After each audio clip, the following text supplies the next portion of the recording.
are you? First and foremost, I'm so sorry that I cannot be there in person. I will say that I love John Hope Bryant. I think he is one of the most inspirational people I've ever met. He's a mentor to me, and I love that he's doing this conference. Second, Lance, thank you for the introduction.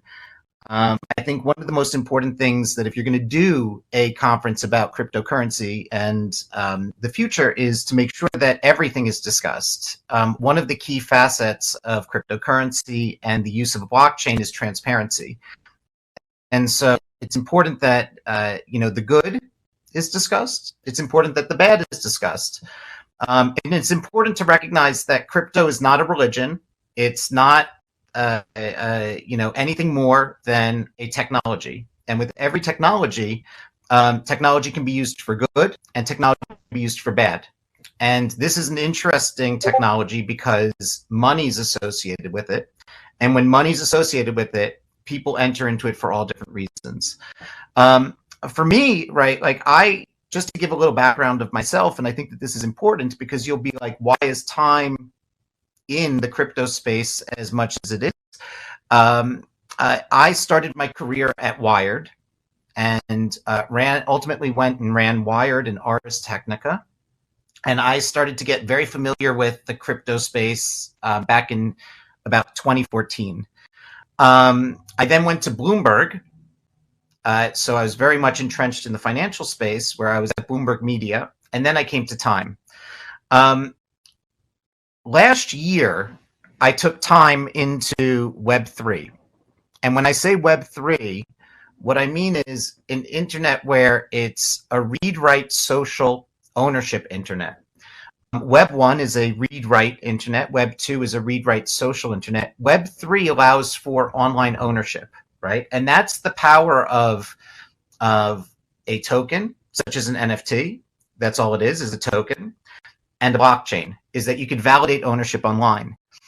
And when I said last March that Time was going to enter into this space, I was greeted by an incredible amount of emails and text messages from colleagues in the media industry asking me if I was on drugs, like what was going on. And I'll step back and I'll give you the themes that I was seeing, because I want you to think about that today as you think about sort of the power of what I think is occurring and is going to occur over the next 15 to 20 years as consumers move from online renters to online owners. But the punchline is 12 months later, we did $17 million in revenue in the Web3 space. We did $10 million of profit in the Web3 space. Of that revenue and profit, we donated 1% of a specific community called Timepieces that we launched of primary and secondary sales to charity, and raised over $600,000 that we gave to charities that ranged from free democratic presses, supporting free democratic presses, to humanitarian relief in the Ukraine. And we used the ability to add and affix a smart contract, which allowed us to track secondary sales. So not just the primary sale, but how did a token sell in the market following, to split revenues with artists. And so we now have 89 artists participating in our Web3 initiative called Timepieces. And every time a piece is bought and sold on the secondary market, these artists are making money alongside Time, and it's even split.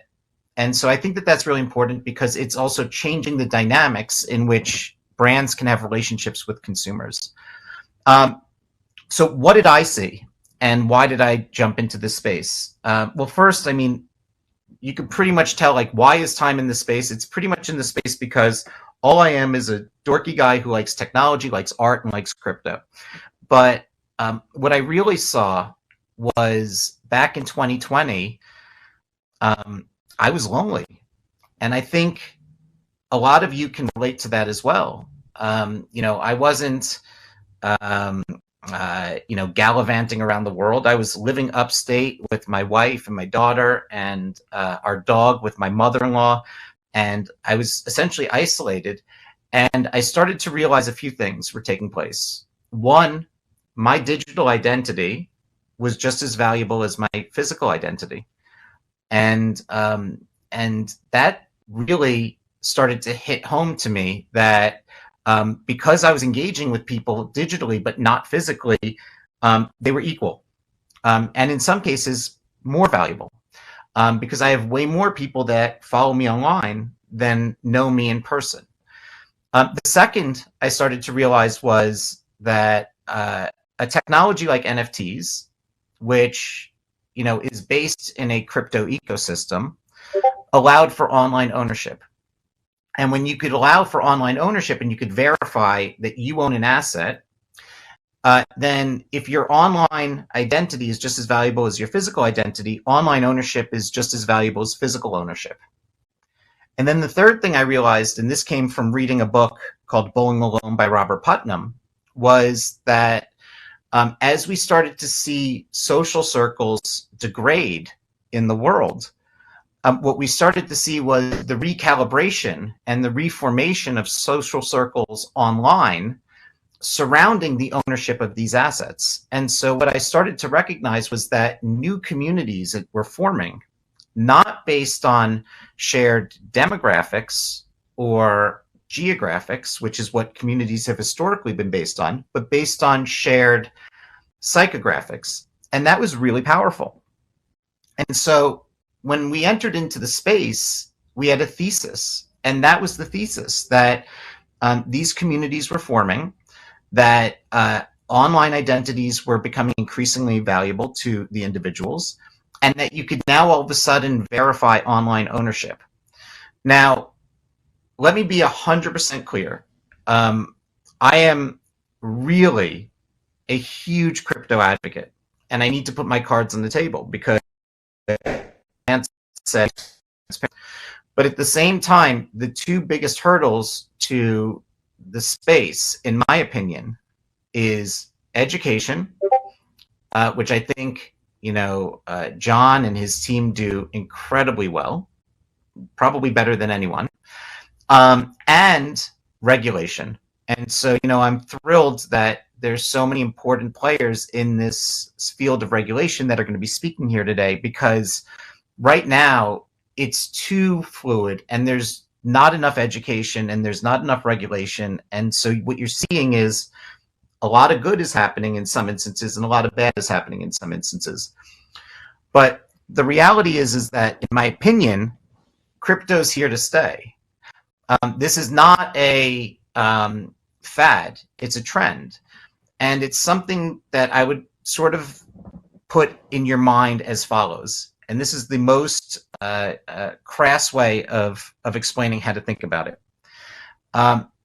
Every day that a person on this planet passes away, and it's an unfortunate way of thinking about it, but John knows that I make really weird analogies sometimes. So John, this is your fault for putting me up on stage and opening up this space.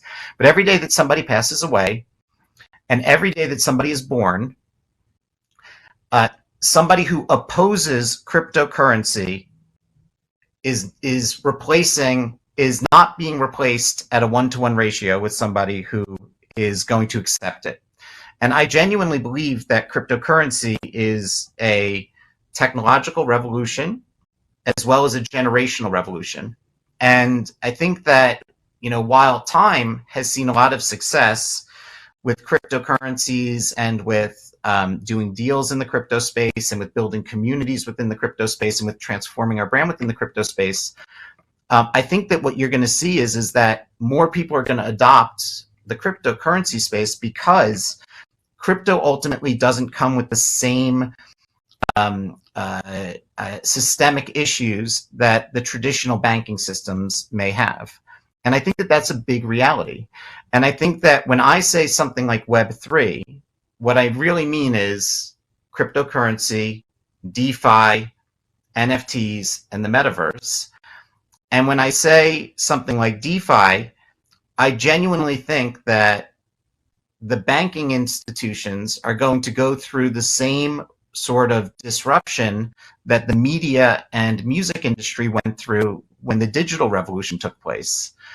And I think that you're going to find a lot of groups that were disenfranchised in the current structures find and be welcomed into a system that does not care who they are, does not care what their background is, does not care what their credit score is. And I think that that's really important. But on the flip side, I think that what worries me is a lack of education and a lack of protection for these consumers. And so on one end, you have this really amazing opportunity.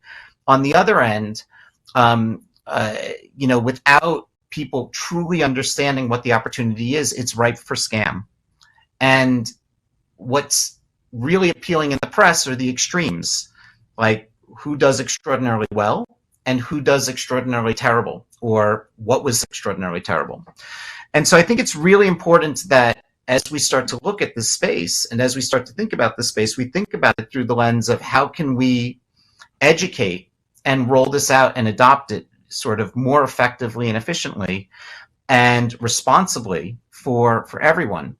But for us at Time, one of the things that I can tell you is it's been transformative in terms of our relationship to form communities and to have a very tight relationship with not only the individuals who collect our timepieces, but also with the artists who all of a sudden find that this new technology that some people for some reason have huge opposition to has enabled these artists to create a living, pursue their passion, and in some cases generate extraordinarily wealth that will impact and change their lives either generationally or at least for the coming years, so that way they can continue to pursue their art.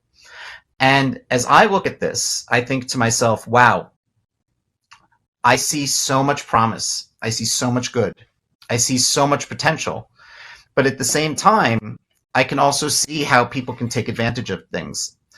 And one of the things that I would caution is if you're in the audience today and you say cryptocurrencies are terrible, I would ask you to simply sit back and say, do they all have to be terrible? Is there a way in which I can evolve my thinking to be more accepting or open to how they can be great for people?